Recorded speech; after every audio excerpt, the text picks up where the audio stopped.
मित्र हो, इंग्लिशमधून कॉन्व्हर्सेशन करत असताना मी एका मित्राला क्वेश्चन विचारला की did you apply for that post, म्हणजे तू त्या पोस्टसाठी अप्लाय केला का? तर त्याने मला रिस्पॉन्स दिला मित्रांनो की येस आय डीड. ओके, आणि दुसऱ्या मित्राने रिस्पॉन्स दिला नो आय डिडंट.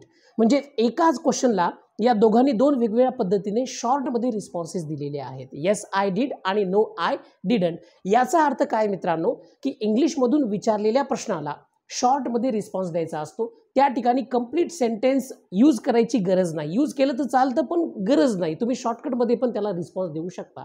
पण हा रिस्पॉन्स द्यायचा तरी कसा, तर त्यासाठी मी हा व्हिडिओ घेऊन आलोय मित्रांनो. तर काय करायचं, प्रश्नामध्ये आलेल्या सहाय्यकारी क्रियापदाकडे बघायचं, म्हणजे हेल्पिंग वर्बकडे.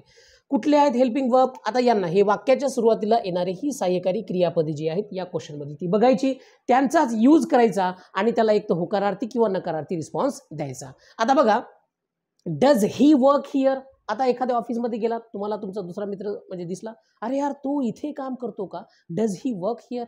आणि समोरचा मित्र काय म्हणणार? येस ही डज, म्हणजे तो करतो. नो ही डझंट, नाही तो करत नाही. आय डोंट नो, काय की I don't have any idea, म्हणजे मला काही माहिती नाही, असं पण तुम्ही त्या ठिकाणी म्हणू शकता. पण या ठिकाणी सुरुवातीचे दोन रिस्पॉन्स पहा कसे करायचे. आता होकारार्थी रिस्पॉन्स द्यायचा आहे तुम्हाला, इथे लिहा येस, जागांची अदलाबदल करा.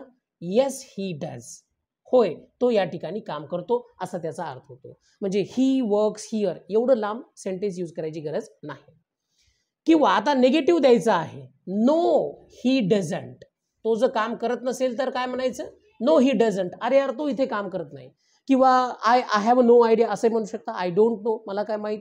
या टाईपचे पण काही निगेटिव्ह रिस्पॉन्स तुम्ही देऊ शकता. नेक्स्ट पहा मित्रांनो, did she leave the job? अरे तिने जॉब सोडला का? आता याला होकारार्थीमध्ये कसं करायचं? येस शी डिड, असं जर तुम्ही म्हणत असाल तर होय तिने जॉब सोडला.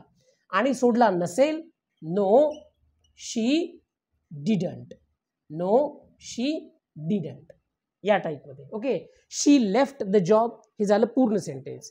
शी डिडंट लिव्ह द जॉब, हा झाला त्याला निगेटिव्हचा म्हणजे कंप्लीट सेंटेन्स मधला रिस्पॉन्स. पण आपल्याला शॉर्टकटमध्येच रिस्पॉन्स द्यायचा आहे. थर्ड, एखाद्या हॉटेलमध्ये घरी एखाद्या पाहुण्याकडे, do you like coffee? Yes I do, no I don't. I like coffee, लगेचच्या लगेच तसा म्हणजे पूर्ण वाक्यात रिस्पॉन्स नाही दिला तरी चालतो. तर याला शॉर्टकटमध्ये म्हणा मित्रांनो, yes I do, full stop. आणि जर आवडत नसेल, no I don't. Okay, no I don't म्हणजेच आय डोंट लाईक कॉफी, असा त्याचा अर्थ होतो. आता बघा, उर्वरित जे काही 3 क्वेश्चन्स आहेत त्यांना कशा पद्धतीने रिस्पॉन्स देता येईल, काही गेस करता येईल तुम्हाला? सांगा. क्वेश्चन बघा आणि त्याला रिस्पॉन्स द्या, आणि तोही शॉर्टमध्ये.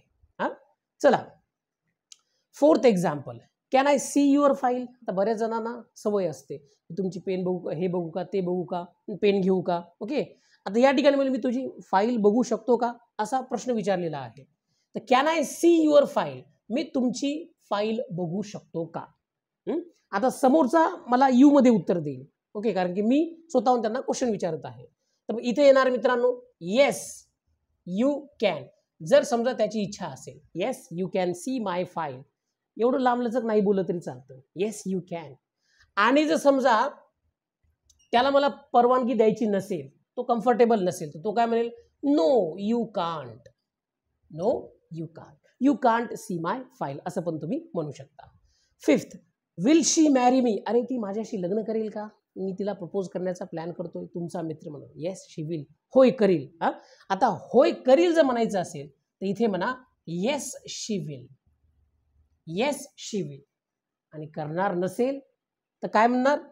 नो शी वॉन्ट, नो शी वॉन्ट, नाही ती करणार नाही. Last, was the boss talking about me? कधी कधी असं म्हणा, अरे यार बॉस माझ्याबद्दल काही बोलत होते का, मला काही बोलत होते का, असं म्हणतो ना आपण कधी कधी. Was the boss talking about me? Boss माझ्याबद्दल बोलत होते का?